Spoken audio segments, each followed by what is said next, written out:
Le Bureau de la concurrence veut bloquer l'achat des marques Géant Vert et Le Sieur par l'entreprise québécoise Norterra.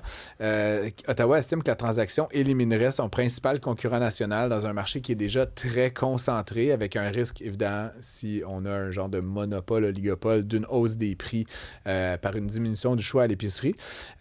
Pourtant, Norterra fabrique déjà les produits de B&G au Canada, fait que c'est pas comme si c'était totalement nouveau comme situation, mais on voulait analyser un peu ce paradoxe-là. Sylvain Charlebois, vous le connaissez, spécialiste de l'industrie agroalimentaire. Bonjour, il est avec nous en studio oui, aujourd'hui. salut Francis, je veux te saluer pour ta dernière semaine. Ça fait plaisir de t'avoir. Donc, comme je l'expliquais, Norterra fabrique déjà les produits. Elle n'en possède pas les marques. Pourquoi est-ce que d'acquérir, ça changeait radicalement la donne soudainement?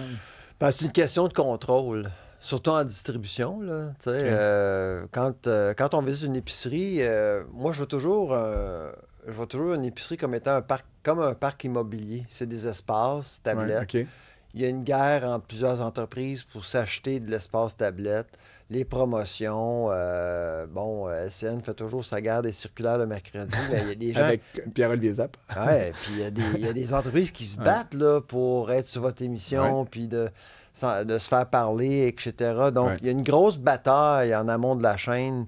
Et puis, dans le fond, avec la transaction, on pourrait voir la disparition d'un joueur. Donc, un joueur qui va avoir beaucoup plus de pouvoir sur les prix, les promotions auprès des bannières. Mm-hmm. Les gens disent, les bannières ont beaucoup de pouvoir.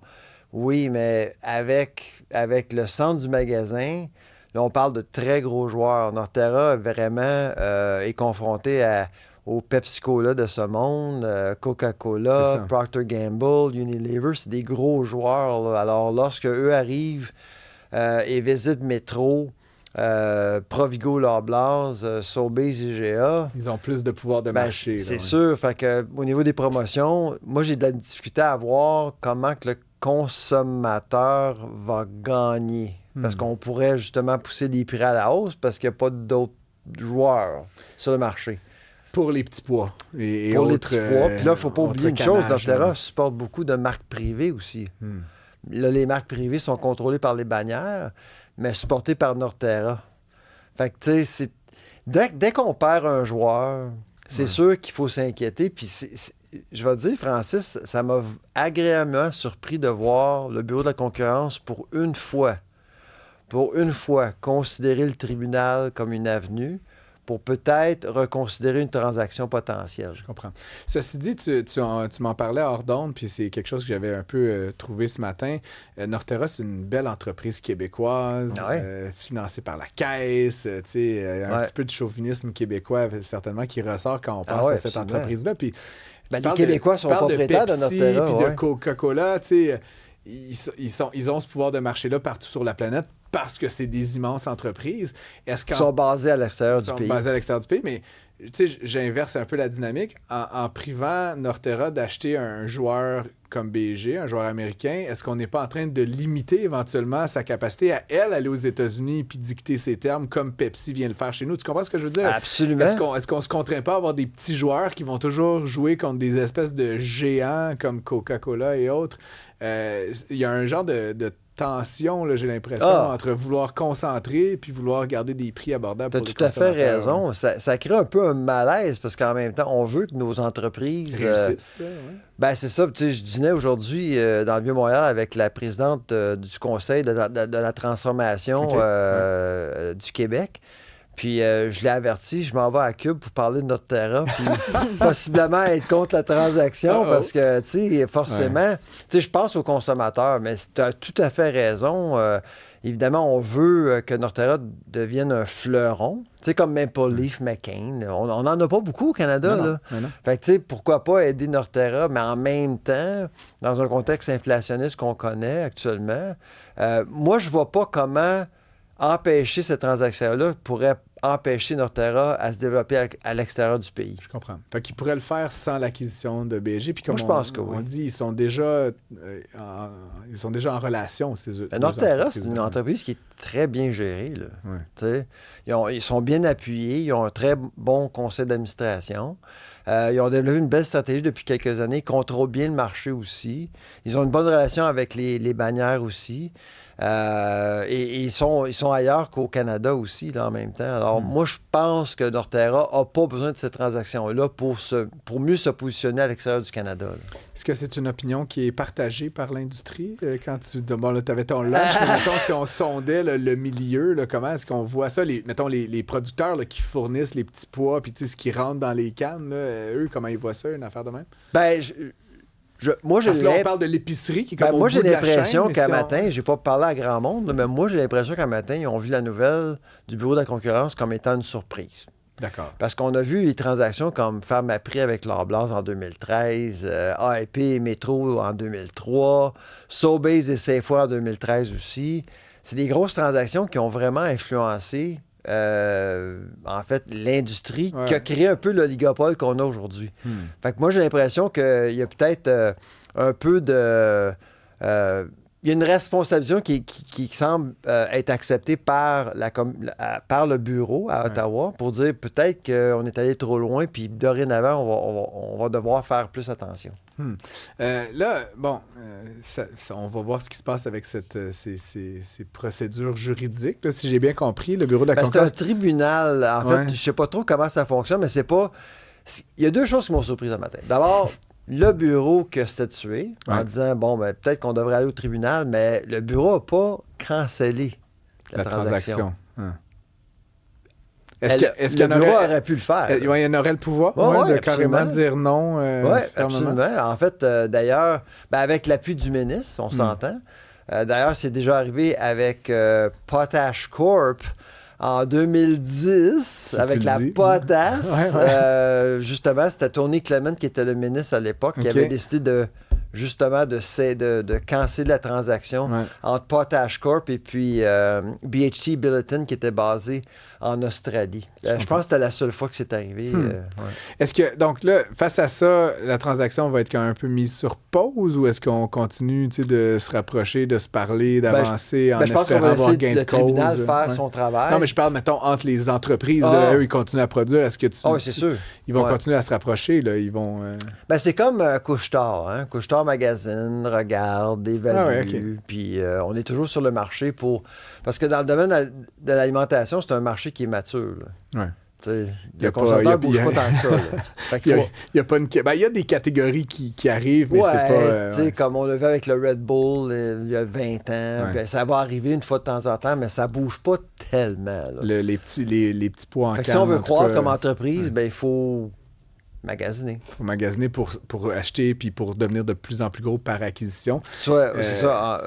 Il y a aussi l'aspect vertical, l'intégration verticale. Là. Des fois, il y a des entreprises qui s'intéressent à d'autres... Qui vont acheter des agriculteurs, carrément, ou en tout cas au niveau, il y a la production. Tu sais, McDonald's, par exemple, c'est une entreprise qui est verticalement intégrée. Là. Il y a une chaîne d'approvisionnement qui appuie l'entreprise. Fait que dans le cas de Norterra aussi, c'est la même chose. Peut-être qu'on veut prendre plus d'expansion en amont de la chaîne, créer une nouvelle marque, peu importe. Là. Mais moi, j'ai l'impression que les gens à Norterra vont réfléchir. Avant de te laisser partir, Sylvain, je sais que, je t'avais sollicité pour les cannes, mais j'ai une vraie question. Puis je me suis dit, tant qu'à voir Sylvain, je vais lui poser. Revenons à nos habitudes de gestion de l'offre. La gestion de l'offre, le gros sujet. Mais j'ai une vraie question. Parce que là, la gestion de l'offre, je connais le système, tu nous l'as expliqué 1000 fois.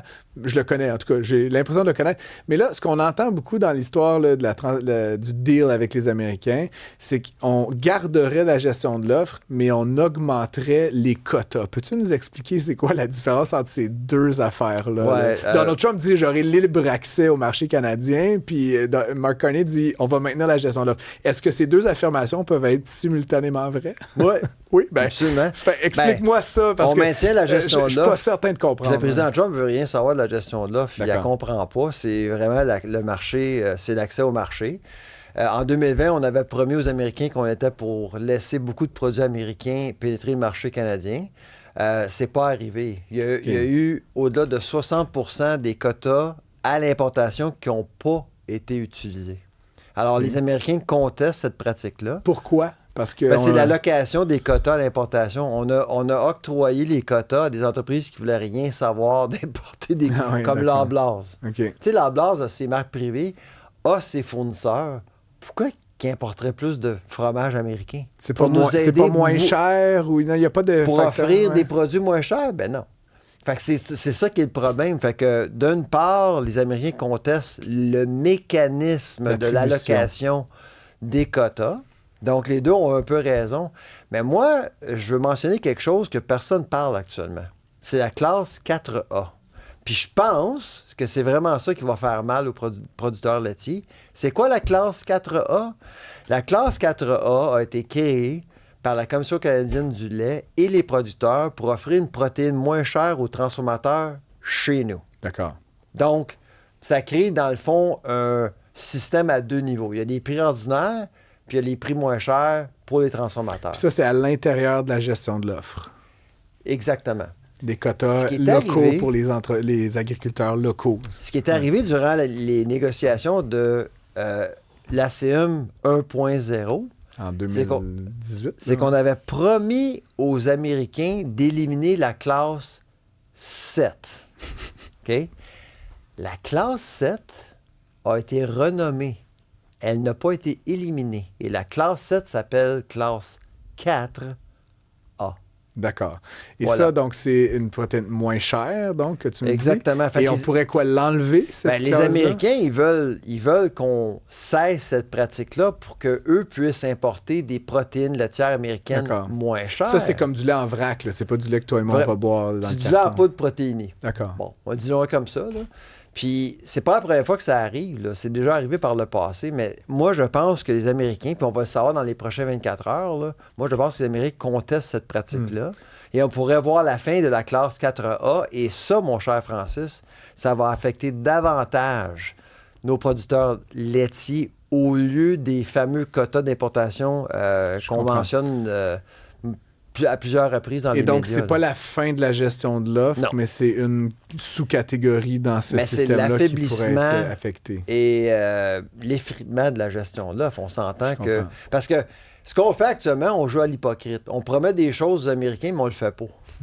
Il faut le dire, là. Et t'as-tu, je veux pas te... Mais en dollars, là, mettons, 4A, c'est-tu comme une petite portion, une moyenne portion, une très grosse portion des volumes, des ventes? C'est une grosse portion. C'est une grosse portion. C'est une méchante portion. Peut-être des milliards de dollars. Juste les quotas qu'on n'a pas remplis, là, on parle de 1 milliard de dollars de produits américains qui n'ont jamais vu le jour au Canada. Et l'élimination de la classe 4.1 pourrait être à peu près 100 fois plus gros. Ouais. Donc, légitimement, peut-être une certaine inquiétude. Puis pour je me demande ceux pourquoi personne n'en parle. Ben, tu nous en as parlé. C'est ici que vous l'aurez entendu en premier, mesdames et messieurs. Sylvain Charlebois, toujours un plaisir et de t'avoir, mais surtout de mieux comprendre suite à tes passages sur nos ondes. C'est probablement la dernière fois qu'on se voit de l'été. Je sais, mais on se reparlera assurément. J'ai toujours beaucoup de choses à apprendre du food professor.